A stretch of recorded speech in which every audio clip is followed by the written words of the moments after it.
না, আমি কিন্তু এখানে কারোর সাথে কারোর কম্পেয়ার করতে বসিনি। সব বাচ্চাদেরকেই সাজলেও সুন্দর লাগে, না সাজলেও সুন্দর লাগে, কারণ তারা ন্যাচারালি খুব সুন্দরই হয়।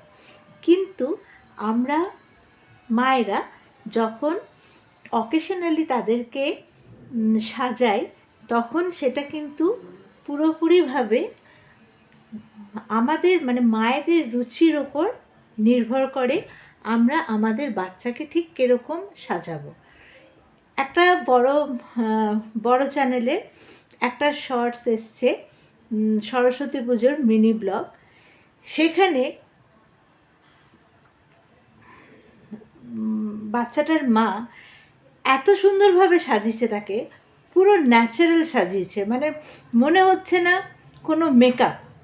আর বাচ্চাটাও সেখানে এত ইনোসেন্ট, মানে ভীষণ তাকে ইনোসেন্ট লাগছে।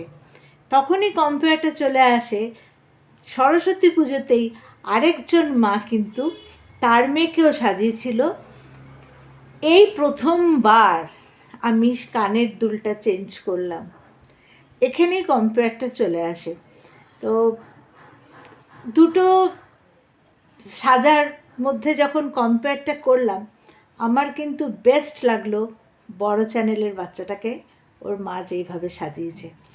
আর এত মিষ্টি, এত ইনোসেন্ট বাচ্চাটা,